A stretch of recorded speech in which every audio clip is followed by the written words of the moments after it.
মেয়েরা আমরা আজকে রবার্ট ব্রাউনিং এর লেখা অত্যন্ত বিখ্যাত একটি কবিতা মাই লাস্ট ডাচেস পড়তে চলেছি। অর্থাৎ আমার শেষ রানী। ডিউক কথার অর্থ হচ্ছে কোনো এক প্রদেশের প্রধান বা প্রদেশের রাষ্ট্রপ্রধান, তাকে বলা হয় ডিউক, আর তার স্ত্রীকে বলা হয় ডাচেস। তোমরা জানো যে masculine gender, feminine gender, masculine gender Duke, feminine gender duchess. মাই লাস্ট ডাচেস, আমার শেষ ডাচেস, লিখেছিলেন বিখ্যাত কবি রবার্ট ব্রাউনিং। আমি তোমাদের আগেও বলেছি ইংল্যান্ডের বিভিন্ন পোয়েম লেখার যে ফেজগুলো রয়েছে সেই ফেজগুলো কয়েকটা ভাগে বিভক্ত। একদম ওল্ড ইংলিশ পিরিয়ড, তারপরে আসে মিডল ইংলিশ পিরিয়ড, তারপরে এলিজাবেথান পিরিয়ড, এরকম করে করে কুইন ভিক্টোরিয়া যখন রাজত্ব করছেন সেই সময় ভিক্টোরিয়ান পিরিয়ডে বিখ্যাত কবি হচ্ছেন রবার্ট ব্রাউনিং। 1812 সালে জন্মেছিলেন, 1889 সালে মারা যান। দেখো কবিতাটা শুরু হচ্ছে ফেরেরা। ফেরেরা হচ্ছে এমন একটা জায়গা ইতালিতে অবস্থিত, সেই ফেরেরার ডিউককে বা ডিউকের জবানিতেই লেখা কবিতাটা। কবিতাটা হচ্ছে একটা ড্রামাটিক মনোলগ, অর্থাৎ বাংলায় যাকে বলা হয় নাটকীয় একক কথন। অর্থাৎ বক্তা একজনই এবং তার সামনে শ্রোতা এক বা একাধিক শ্রোতা উপস্থিত রয়েছেন, তারা কেউ কথা বলছেন না, কিন্তু যিনি বক্তা তিনি পুরো কথাটা বলে চলেছেন। কবিতাটা একটু বড়, সেই কারণে ভিডিওটাও একটু বড়ই হবে, একটু ধৈর্য ধরে শুনতে হবে। কারণ বুঝতেই পারছো যে এই কবিতাটা যে সময় লেখা ভিক্টোরিয়ান পিরিয়ডে, সেই সময়ের কবিতা ড্রামাটিক মনোলগ, বেশ বড় একটা বিষয়বস্তু নিয়ে লেখা হতো। অনেকে মনে করেন 16 শতাব্দীর ইটালির ফেরেরা প্রদেশের ডিউকের ছায়া অবলম্বনে ব্রাউনিং তার এই মাই লাস্ট ডাচেস কবিতাটি লিখেছিলেন এবং ডিউকের চরিত্রটিও ওই ফেরেরার ডিউককে নিয়েই এঁকেছিলেন। ডিউকের শ্রোতা এক বিখ্যাত কাউন্টের প্রতিনিধি, তিনি এসেছেন কাউন্ট কন্যার বিবাহের প্রস্তাব নিয়ে। কারণ এই ডিউক যার কথা আমরা বলছি, যার জবানিতে এই কবিতাটা, তিনি তখন বিপত্নী। ডিউক কাউন্টের দূতকে তার প্রাসাদ ঘুরিয়ে দেখানোর সময় তার স্বর্গত স্ত্রী বা মৃত স্ত্রীর প্রতিকৃতির সামনে ক্ষণিকের জন্য দাঁড়ান। যে সময় ফ্রা প্যান্ডলফ তার স্ত্রীর প্রতিকৃতি এঁকেছিলেন, সেই সময়ের স্মৃতি রোমন্থন করতে শুরু করেন ডিউক, বলতে শুরু করেন তার প্রয়াত পত্নীর কথা। কিন্তু তার বক্তব্যের মধ্যে দিয়ে ফুটে ওঠে তার ডাচেসের সেই সব আচরণ যা ডিউকের কাছে অত্যন্ত নিন্দনীয় এবং সম্মানহানিকর মনে হয়েছিল। এবং ডিউক মাই লাস্ট ডাচেস কথাটার মধ্যে দিয়ে তার স্ত্রী যে তার সম্পত্তি, সেইটাই তিনি প্রকাশ করছেন এবং নিজের অজান্তেই নিজের স্বরূপ প্রকাশ করে ফেলেন তার কথার মধ্যে দিয়ে কাউন্টের কাছ থেকে আসা বিবাহের প্রস্তাবের উত্তরে। কাউন্টের দূতকে নিয়ে ডিউক যখন প্রতিকৃতি ছেড়ে নিচে নামার উদ্যোগ করেন, তখন আবারও একবার তিনি ওই ক্লজ অফ ইন্সব্রুক নির্মিত ব্রোঞ্জ মূর্তি, যেখানে রোমান দেবতা সমুদ্র দেবতা নেপচুন সি হর্সকে বশ করছেন, এই যে বশ করা, এইটাই এই কবিতার মধ্যে আমরা দেখতে পাবো। That's my last duchess painted on the wall. এই হচ্ছেন আমার শেষ ডাচেস, যার প্রতিকৃতি এখানে আঁকা রয়েছে, দেয়ালের ওপর আঁকা রয়েছে। Looking as if she were alive, দেখে মনে হচ্ছে যেন তিনি বেঁচে আছেন। I call that piece a wonder, আমি এই শিল্পকর্মটাকে একটা বিস্ময় বলি। নাও, এখন। Fra Pandolf's hands worked busily a day. Fra Pandolf যে শিল্পী ডাচেসকে এঁকেছিলেন, তার হাতগুলো কাজ করেছে অত্যন্ত ব্যস্তভাবে একটা গোটা দিন। অর্থাৎ এখানেও একটা ইমপ্লয়েড বা উহ্য ব্যাপার দেখো, বাইরের একজন শিল্পীর কাছে খুব বেশিক্ষণ তার স্ত্রীকে ছেড়ে রাখতে ডিউক মতো ছিলেন না। তার ফলে তিনি একটা মাত্র দিন দিয়েছিলেন ফ্রা প্যান্ডলফকে ওই প্রতিকৃতিটা আঁকার জন্য, এবং সেই একটা দিনের মধ্যেই ফ্রা প্যান্ডলফ পুরো ছবিটা এঁকে শেষ করেন। অ্যান্ড দেয়ার শি স্ট্যান্ডস, এবং তার ফলে আমার স্ত্রী ওইখানে দাঁড়িয়ে আছে। Will it please you sit and look at her, আপনি কি দয়া করে এখানে বসবেন এবং একবার আমার স্ত্রীর ছবিটার দিকে তাকাবেন। I said Fra Pandolf by design. Fra কথাটার অর্থ হচ্ছে ইটালির সন্ন্যাসী বা ভিক্ষুকদের ফ্রা উপাধি প্রদান করা হয়। ফ্রা প্যান্ডলফ একজন সন্ন্যাসী ধরনের মানুষ, বুঝতেই পারছো মহিলাদের প্রতি তার কোনো আসক্তি নেই। ফ্রা প্যান্ডলফ কথাটা আমি ব্যবহার করছি কেবলমাত্র ইচ্ছে করেই, অর্থাৎ অভিপ্রায়। For never read strangers like you that pictured countenance. কারণ এই রকম স্ট্রেঞ্জার্স বা আপনাদের মতো আগন্তুক যারা এরকম আঁকা ছবির মুখাবয়ব কখনোই দেখতে তাদেরকে আমি অ্যালাউ করি না। ফর নেভার রেড, কখনো তারা কোনো আগন্তুক আমার বাড়িতে যারা আসে এই আঁকা ছবির মুখাবয়ব, যেটা আমার স্ত্রীর মুখাবয়ব, মুখের অবয়ব, সেই আঁকাটাকে আমি দেখতে কখনোই আমার বাড়িতে আসা আগন্তুকদের আমি অ্যালাউ করি না। The depth and passion of its earnest glance, কি গভীরতা এবং কি অনুরাগ রয়েছে এই আন্তরিক দৃষ্টিটার মধ্যে। কার না? আমার লাস্ট ডাচেসের, শেষ ডাচেসের। But to myself they turned, কারণ আমার দিকেই ওই চোখগুলো ফিরে রয়েছে। Since none puts by the curtain I have drawn for you but I, কারণ ওই পর্দাটা, দ্য কার্টেন, এই পর্দাটা যেটা দিয়ে ছবিটা ঢাকা দেওয়া রয়েছে, কেউই উন্মোচন করতে পারতো না কেবল আমি ছাড়া। আমি আপনার জন্য এই পর্দাটা সরিয়ে দিয়েছি, আর আমি ছাড়া এই পর্দাটা কেউ সরাতেও পারতো না বা উন্মোচনও করতে পারতো না, বাট আই, কেবল আমিই পারি এটা। And seemed as they would ask me, এবং মনে হয় যেন কেউ যদি এই ছবিটা দেখতো তারা যেন আমাকে জিজ্ঞাসা করবে, ইফ দে ডার্স্ট, যদি তারা সাহস করতো। ডার্স্ট কথার অর্থ হচ্ছে ডেয়ার্ড। ডেয়ার্ড অর্থাৎ ওল্ড ইংলিশে ডেয়ার্ডকে ডার্স্ট বলা হচ্ছে। ওল্ড ইংলিশ মানে পুরনো ইংরেজি। ইফ দে ডার্স্ট, যদি তারা সাহস করতো। হাউ সাচ এ গ্ল্যান্স কেম দেয়ার, ওই রকম একটা দৃষ্টি আপনার লাস্ট ডাচেসের চোখে কি করে এলো। So not the first are you to turn and ask thus, আপনি প্রথম নন যিনি ঘুরছেন এবং আমাকে জিজ্ঞাসা করছেন। Sir, it was not her husbands presence only, এটা কেবল তার স্বামীর উপস্থিতি যে তাকে ওই রকম দৃষ্টিক্ষেপ করতে বা ওই রকম দৃষ্টি আনতে বলতো, মানে তার স্বামীকে দেখেই যে তার দৃষ্টিটা ওরকম হতো তা নয়। called that spot of joy into the Duchess cheek, এবং ওই দৃষ্টিটার কারণ যা ঘটতো সেটা ওই আনন্দের যে চিহ্ন বা আনন্দের যে ঝলক তার গালে নিয়ে আসতো, ডাচেসের গালে নিয়ে আসতো ওই আনন্দের ঝলক। কেবলমাত্র তার স্বামীকে দেখেই সেই আনন্দের ঝলক আসতো না, আরও অনেক কিছুর দ্বারাও সেই আনন্দের ঝলক তৈরি হতো।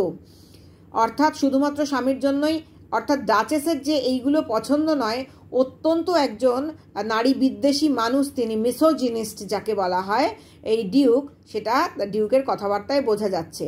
কেবলমাত্র স্বামীকে দেখেই তার গাল আনন্দের চিহ্ন বহন করতো না বা আনন্দে লাল হয়ে উঠতো না। পারহ্যাপস ফ্রা প্যান্ডলফ চান্সড টু সে, হয়তো শিল্পী ফ্রা প্যান্ডলফ সুযোগ পেয়েছিলেন এইটা বলার। Her mantle laps over my lady's wrist too much, আমার লাস্ট ডাচেসের যে পোশাকটা, ঢিলেঢালা পোশাকটা বা ক্লোকটা, সেটা ল্যাপস মানে ঢেকে ফেলেছে আমার মানে মালকিনের রিস্ট বা কবজি অনেক বেশি করে। এইটা হয়তো তিনি আমার স্ত্রীকে বলেছিলেন। Or paint must never hope to reproduce the faint half flush that dies along her throat, অথবা অঙ্কন বা শিল্প must never hope to reproduce, কখনোই এতটা আশা করতে পারে না যে তারা পুরোপুরি তুলে ধরতে পারবে দ্য ফেইন্ট হাফ ফ্লাশ, ওই হালকা অস্পষ্ট যে রক্তিম আভা, that dies along her throat, যেটা আস্তে আস্তে তার গলা বা গ্রীবা বেয়ে আস্তে আস্তে মরে গেছে বা হালকা হয়ে গেছে। এখানে মরে গেছে বলতে হালকা হয়ে গেছে বোঝানো হচ্ছে। সাচ স্টাফ, এই রকম বাজে কথা, অর্থাৎ ফ্রা প্যান্ডলফ এই কথাগুলো বলেছিলেন শুধুমাত্র প্রশংসা করার জন্য ভদ্রতা করে, কিন্তু ডিউক বলছেন, সেটা ডিউকের এটা ব্যাখ্যা। সাচ স্টাফ, এইরকম সব বাজে কথা, ওয়াজ কার্সি, এগুলো ভদ্রতা বলা। শি থট, কিন্তু আমার শেষ ডাচেস ভাবতেন, and cause enough for calling up that spot of joy, এবং এই কথাগুলো নিয়ে তিনি ভাবতেন, আমার স্ত্রী ভাবতেন, এবং এই কথাগুলো তার জন্য যথেষ্ট কারণ হতো তার ওই আনন্দের চিহ্নটাকে আবার তার গালে ডেকে আনার জন্য। Calling up that spot of joy, তার গালে আবার ওই আনন্দের চিহ্নটা তৈরি করে দিত এইসব প্রশংসাগুলো, এইসব চিন্তাভাবনাগুলো। শি হ্যাড আ হার্ট, তার একটা হৃদয় ছিল। হাউ শ্যাল আই সে, কিভাবে আমি বলবো আমি ঠিক বুঝতে পারছি না। টু সুন মেড গ্ল্যাড, তার যে হৃদয়টা ছিল সেটা খুব দ্রুত আনন্দিত হয়ে উঠত। টু ইজিলি ইমপ্রেসড, খুব সহজেই তা তৃপ্ত হতো, তুষ্ট হতো। টু ইজিলি ইমপ্রেসড, খুব সহজেই তুষ্ট হতো বা খুশি হতো, প্রভাবিত হতো। She liked whatever she looked on, সে পছন্দ করতো যাই সে দেখতো তাই তার পছন্দ হতো। And her looks went everywhere, এবং তার দৃষ্টি সর্বত্র যেত। Sir, it was all one, sir যেদিকেই সে তাকাতো সবই তার কাছে সমান ছিল, অর্থাৎ সমান আনন্দদায়ক ছিল। My favour at her breast, আমার যে অনুরাগ ছিল তার বুকের প্রতি, বা এখানে ফেভার বলতে অনুরাগ বোঝাচ্ছে, আবার অলংকারও বোঝাচ্ছে। আমি তার বুককে সুসজ্জিত করার জন্য যে অলংকার দিয়েছিলাম তাকে, সেটাও তার ভালো লাগতো। The dropping of the daylight in the west, পশ্চিম দিকে দিনের আলো আস্তে আস্তে মরে আসা, অর্থাৎ সূর্যাস্ত। এই পুরো লাইনটাই বোঝাচ্ছে সূর্যাস্ত। Dropping of the daylight in the west, পশ্চিম দিকে কি হয়, সূর্য অস্ত যায়, সেই সূর্য অস্ত যাওয়াটাকেই বোঝাচ্ছে। সূর্যাস্ত দেখেও সে খুশি হতো। The bough of cherry some officious fool broke in the orchard for her, cherry গাছের ডাল যদি কোনো অফিশিয়াস ফুল, অফিশিয়াস কথাটার মানে হচ্ছে অত্যন্ত উৎসাহী। অফিশিয়াস, অফিস মানে কাজ করার জায়গার, অফিশিয়াস মানে অত্যন্ত উৎসাহী, কাজ করতে অত্যন্ত উৎসাহী কোনো বোকা তার জন্য যদি বাগান থেকে কোনো চেরি গাছের ডাল ভেঙে এনে তাকে দিত, তাতেও সে খুশি হতো। দ্য হোয়াইট মিউল, সাদা যে অশ্বতর প্রাণীটা যার পিঠে চড়ে সে ঘুরে বেড়াতো, দ্য হোয়াইট মিউল, মিউল হচ্ছে অশ্বতর, হর্স হচ্ছে অশ্ব বা ঘোড়া, আর মিউল হচ্ছে এক ধরনের কি বলবো সংকর প্রাণী, দুটোর মিশ্রণে তৈরি হওয়া সংকর প্রাণী, যার যে অশ্বতর পিঠে চেপে আমার লাস্ট ডাচেস ঘুরে বেড়াতো। শি রোড, সে রাইড মানে চড়া, ঘোড়ায় চড়া, এখানে ঘোড়া তো নয়, এটা অশ্বতর, বা খুব কাঁচা বাংলায় আমরা যাকে বলি খচ্চর। হ্যাঁ, যারা যারা দার্জিলিংয়ে গেছো বা যারা সিমলা গেছো, কাশ্মীর গেছো, তারা এর সঙ্গে পরিচিত নিশ্চয়ই। যাই হোক, she rode with round the terrace, সে ওই মিউলের পিঠে চেপে ঘুরে বেড়াতো বাগানে ওই মাটির সমতল জায়গায়, টেরেস মানে খোলা জায়গা। অল অ্যান্ড ইচ, এগুলোও সে খুব পছন্দ করত। Would draw from her alike the approving speech, এই সমস্ত কিছুই তার কাছ থেকে একই রকমের প্রশংসাসূচক কথা টেনে নিত, প্রশংসাসূচক বাক্য টেনে নিত। অর ব্লাশ, অথবা তার মুখের মধ্যে একটা লাল আভা দেখা দিত, অ্যাটলিস্ট অন্তত পক্ষে, যা তার দেখে ভালো লাগতো। শি থ্যাঙ্কড মেন, সে পুরুষদের ধন্যবাদ জানাতো, গুড, ভালো কথা, সে পুরুষদের ধন্যবাদ জানাতো, ভালো। বাট থ্যাঙ্কড সামহাউ, কিন্তু এমনভাবে ধন্যবাদ জানাতো, আই নো নট হাউ, আমি জানি না কিভাবে, as if she ranked my gift of A 900 years old name with anybody's gift. এখানে দেখো অত্যন্ত নারী বিদ্বেষী একটা নারীকে সম্পত্তি বলে মনে করা ধরনের মন্তব্য করছে ডিউক। অ্যাজ ইফ, যেন, শি র্যাঙ্কড, সে শ্রেণীভুক্ত করে ফেলতো আমার যে উপহার, কিসের উপহার, 900 বছরের পুরনো সুখ্যাতি, অর্থাৎ 900 বছরের বংশমর্যাদা। আমার পরিবার হচ্ছে 900 বছরের পুরনো বনেদি পরিবার, বিখ্যাত পরিবার ডিউক পরিবার। সেই আমার 900 বছরের ঐতিহ্যবাহী যে পরিবারের নাম বা বংশমর্যাদা, সেটাকে সে অন্য যে কোনো কিছুর উপহারের সঙ্গে, অন্য যে কারুর উপহারের সঙ্গে একাকার করে দিত, এক শ্রেণীভুক্ত করে দিত। এটাও ডিউকের রাগের কারণ।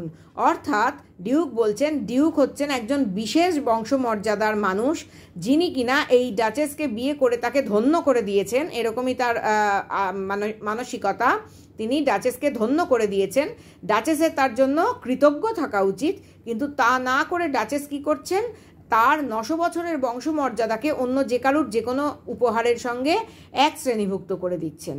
তার ফলে এটা তার খুবই অপছন্দ। তিনি বুঝিয়ে দিলেন, who would stoop to blame this sort of trifling, কে নত হবে, স্টুপ মানে নত হওয়া, নিচু হওয়া, টু ব্লেম দোষারোপ করতে, কে নত হবে এই ধরনের তুচ্ছ বিষয় নিয়ে, অর্থাৎ এই ধরনের তুচ্ছ ব্যাপার স্যাপার নিয়ে কে আর দোষারোপ করতে নিজেকে নামাবে। Even had you skill in speech, যদি আপনার কথা বলার খুব বেশি রকম দক্ষতা থাকে, হুইচ আই হ্যাভ নট, যে দক্ষতাটা আমার একেবারেই নেই।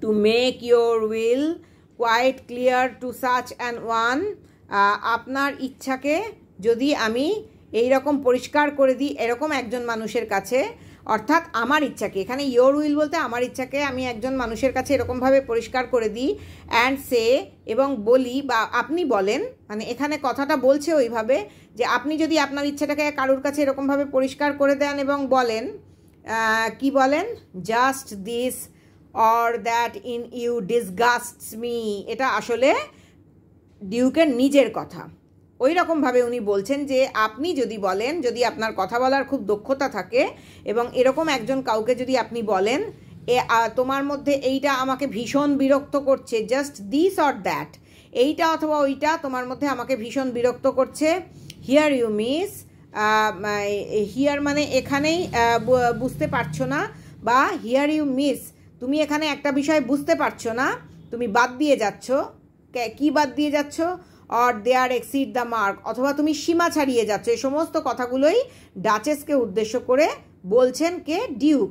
অর্থাৎ তিনি মানে বলতে চেয়েছিলেন এগুলো নাকি, এবং সেটা তিনি এই কাউন্টের দূতকে উদ্দেশ্য করে বলছেন যে আপনার যদি কথা বলার স্কিল থাকে তাহলে আপনি আমার জায়গায় থাকলে আপনি বলতেন এটা অথবা ওটা আমাকে ভীষণ বিরক্ত করছে, এইখানে তুমি বাদ দিয়ে যাচ্ছ, বা তুমি বুঝতে পারছো না যে বিষয়টা, তুমি বুঝতে বাদ দিচ্ছ, অথবা তুমি সীমা ছাড়িয়ে যাচ্ছ। And if she let herself be lessoned so, এবং সে যদি, আমার স্ত্রী যদি তাকে এইরকমভাবে শিক্ষা দিত, নর প্লেনলি সেট হার উইটস টু ইয়ার্স, অথবা নর অর্থাৎ না, এখানে না দিয়েই শুরু হচ্ছে, অথবা খুব সাধারণভাবে প্লেনলি একেবারে পরিষ্কারভাবে তার বুদ্ধিকে সে তোমার দ্বারা চালিত করতে পারত, ফোরসুথ নিঃসন্দেহে, অ্যান্ড মেড এক্সকিউজ এবং কোনো অজুহাত না দিত, অর্থাৎ সে যদি তার বুদ্ধিকে তোমার দ্বারা পরিচালিত করতে না দিত নিঃসন্দেহে এবং কোনো অজুহাত না দিত, even then would be some stooping, তাহলেও আমি খানিকটা নত হতে পারতাম। অর্থাৎ নর দিয়ে কথাটা শুরু করে, যে না যদি সে তার বুদ্ধিকে তোমার দ্বারা পরিচালিত হতে দিত নিঃসন্দেহে, অথবা না যদি সে কোনো অজুহাত দিত, অর্থাৎ তার এই যে আপত্তিকর কাজ কারবারগুলোর জন্য যদি সে অজুহাত না দিয়ে এবং তার বুদ্ধিকে তোমার দ্বারা চালিত না করে, মানে সে নিঃসন্দেহে এইগুলো যদি না করত, তাহলেও আমি, অর্থাৎ তিনি চাইছেন যে তার স্ত্রী তার বুদ্ধিকে ডিউকের বুদ্ধির দ্বারা পরিচালিত করুক এবং কোনো অজুহাত না দিক, তাহলেই even then would be some stooping, তাহলেই ডিউক ডাচেসের কাছে খানিকটা নত হতেন, খানিকটা মেনে নিতেন ডাচেসের ব্যাপারগুলো। And I choose never to stoop, কিন্তু ডিউক বলছেন, এখানে পরিষ্কার ডিক্লেয়ার করছেন, আমি বেছে নিলাম কোনোভাবেই নত না হওয়া, অর্থাৎ তার মেল ইগো বা পুরুষতান্ত্রিক মানসিকতা, হ্যাঁ, পুরুষতান্ত্রিক আধিপত্যবোধ, পুরুষতান্ত্রিক অহংকার, তার জন্য তিনি নত হলেন না। Oh sir, she smiled, sir আমার স্ত্রী হাসতো, নো ডাউট, কোনো সন্দেহ নেই, whenever I passed her, আমি যখনই তার পাশ দিয়ে যেতাম সে আমাকে দেখে হাসতো, but who passed without much the same smile, তার পাশ দিয়ে যেই যেত সেই কি এইরকম হাসি না নিয়েই যেত, অর্থাৎ প্রত্যেকেই যে তার পাশ দিয়ে যেত তার কাছ থেকে এই হাসিটাই উপহার পেত। দিস গ্রিউ, এইরকম পাশ দিয়ে যাওয়া লোকেদের দেখে হাসাটা আস্তে আস্তে বাড়তে লাগলো, অর্থাৎ ডিউক পছন্দ করছেন না লোকেদের সঙ্গে, পুরুষদের সঙ্গে কথা বলা, পুরুষদের কোনো কাজকে অ্যাপ্রুভ করা, পুরুষদের সঙ্গে মেলামেশা করা, যে কোনো ধরনের ইন্টারাকশান পছন্দ করছেন না, এমনকি পাশ দিয়ে যাওয়া কাউকে দেখে হাসাটাও তিনি পছন্দ করছেন না। তিনি বলছেন দিস গ্রিউ, পাশ দিয়ে লোক যাওয়ার ফলে তাকে দেখে হাসাটাও বেড়ে উঠেছিল ডাচেসের। আই গেভ কম্যান্ডস, এতটাই রক্ষণশীল, এতটাই নিজের বংশমর্যাদা এবং এতটাই নিজের পুরুষতান্ত্রিক আত্ম অহংকার নিয়ে তিনি ব্যতিব্যস্ত ছিলেন এবং আত্মম্ভরিতায় পূর্ণ ছিলেন, তিনি তার ডাচেসের এই সামাজিকীকরণ, এই সামাজিক মেলামেশা, এগুলো কোনোটাই তিনি মেনে নেননি। তিনি কি করেছিলেন, আই গেভ কম্যান্ডস, আমি আদেশ দিয়েছিলাম, দেন অল স্মাইল স্টপ টুগেদার, তারপরে এই সমস্ত হাসি একসঙ্গে থেমে গিয়েছিল, অর্থাৎ ডাচেসকে হত্যা করা হয়েছিল, ডিউকের আদেশক্রমে ডাচেসকে হত্যা করা হয়েছিল, মেরে ফেলা হয়েছিল। There she stands as if alive, এই মেরে ফেলা হয়েছিল পরের লাইনটাই হচ্ছে ঠিক তার উল্টো, ওই যে ওখানে সে দাঁড়িয়ে আছে যেন সে জীবিত, অর্থাৎ সে তো আসলে জীবিত নেই, যেন সে জীবিত। Will it please you rise, আপনি কি দয়া করে উঠবেন, we will meet the company below, আমরা আমাদের সঙ্গীদের সঙ্গে নিচে সাক্ষাৎ করব। দেন তারপরে, আই রিপিট, আমি আবার পুনর্বার বলছি, the count your master's known munificence, যে কাউন্ট আপনার প্রভু, তিনি পরিচিত তার উদারতার, চরম উদারতার জন্য, is amply warrant that no just pretence, এবং তিনি যথেষ্ট ওয়ারেন্ট, কথার মানে হচ্ছে যথেষ্ট প্রমাণ দেন যে দ্যাট নো জাস্ট প্রিটেন্স, আমার দিক থেকে কোনো রকম সেরকম কোনো দাবি নেই of mine for dowry. Dowry মানে হচ্ছে পণ, আমার দিক থেকে সেরকম কোনো দাবি নেই। তোমার প্রভু বা আপনার প্রভু, যিনি তার চরম উদারতার জন্য পরিচিত, তার কাছে যথেষ্ট প্রমাণ রয়েছে যে আমার দিক থেকে তেমন কোনো পণের দাবি নেই, এবং যদি বা থাকেও is ample warrant that no just pretence of mine for dowry, অর্থাৎ কোনো যথেষ্ট দাবি যদি আমার দিক থেকে পণের জন্য থাকেও সেটা উইল বি ডিসঅ্যালাউড, সেটা কখনোই আপনার কাউন্টের কাছে নামঞ্জুর হবে না। একটু বুঝে নাও এই জায়গাটা ভালো করে। The count your master's known munificence, যে কাউন্ট আপনার প্রভু তার পরিচিত চরম উদারতার জন্য যথেষ্ট প্রমাণ আছে যে এমন কোনো দাবি আমার দিক থেকে থাকলেও সেটা নামঞ্জুর হবে না, অর্থাৎ no just pretence of mine, আমার কোনো দাবি নামঞ্জুর হবে না, উইল বি ডিসঅ্যালাউড। অর্থাৎ কিসের দাবি? না পণের দাবি যদি আমি করিও আপনার কাউন্টের কাছে সেটা কখনোই নামঞ্জুর হবে না, ডিসঅ্যালাউড হবে না, অর্থাৎ তিনি সবটাই মেনে নেবেন। একটা না ডিসঅ্যালাউড, আরেকটা না, দুটো নাই নাই মিলে হ্যাঁ হলো, অর্থাৎ কোনো দাবি আপনার প্রভুর কাছে ডিসঅ্যালাউড হবে না বা নামঞ্জুর হবে না, অর্থাৎ আপনার প্রভু আমার সমস্ত দাবি মেনে নেবেন। দো হিজ ফেয়ার ডটার সেলফ, যদিও আমার কেবলমাত্র তার সুন্দরী মেয়ের সত্তাকেই দরকার, আমার আর কিছু চাই না।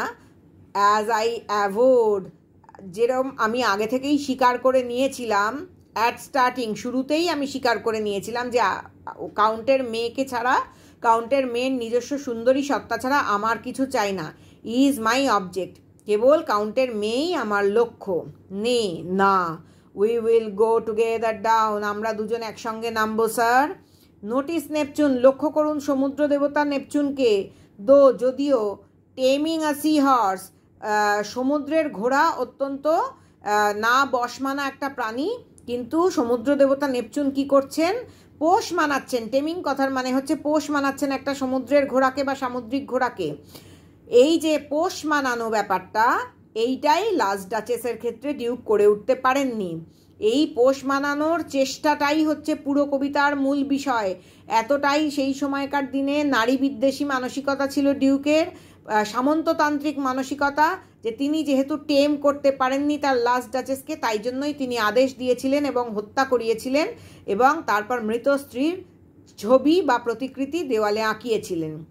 আপনি দেখতেই পাচ্ছেন, এটা একটা সাবধান বাণীও শোনানো হলো এই কাউন্টের দূতকে, যে দো টেমিং আ সি হর্স, নেপচুন সমুদ্র দেবতা একটা সি হর্সকে পোষ মানাচ্ছেন। থট আ রেয়ারিটি, ভাববেন এটা একটা বিরল দৃশ্য। হুইচ ক্লজ অফ ইন্সব্রুক, যেটা কিনা ক্লজ অফ এক কাল্পনিক ভাস্কর, হ্যাঁ, ক্লজ অফ ইন্সব্রুক, ইন্সব্রুক হচ্ছে ক্যাপিটাল অফ টাইরল, টাইরল প্রদেশের ক্যাপিটাল বা রাজধানী হচ্ছে ইন্সব্রুক। এখানে এটা অবস্থিত কোথায় বলো তো? ওয়েস্টার্ন অস্ট্রিয়াতে অবস্থিত। এই ইন্সব্রুকের একজন নাম ক্লজ নামের কাল্পনিক ভাস্কর, তিনি কি করেছিলেন? Cast in bronze for me, ছাঁচে ঢেলে ব্রোঞ্জ দিয়ে এই নেপচুন সমুদ্র দেবতার এই সি হর্সকে পোষ মানানোর এই যে মূর্তিটা আমাকে বানিয়ে দিয়েছিলেন। অর্থাৎ এই যে পোষ মানানোর ব্যাপারটাও আগে থেকে সাবধান করে দেয়া হলো যে আপনার কাউন্ট যখন তার মেয়েকে আমার সঙ্গে বিয়ে দেবেন, আমি কিন্তু তাকে পোষ মানিয়েই নেব, এবং আমার লাস্ট ডাচেস পোষ মানেনি বলেই আমি তাকে হত্যা করতে নির্দেশ দিয়েছিলাম, এবং যাকে আমি বিয়ে করব তাকেও আমি পোষ মানিয়েই নেব। পোষ মানাটা এবং পোষ মানানোটা এক্ষেত্রে অত্যন্ত গুরুত্বপূর্ণ ব্যাপার। আশা করি বুঝতে পেরেছো সবাই কবিতাটা।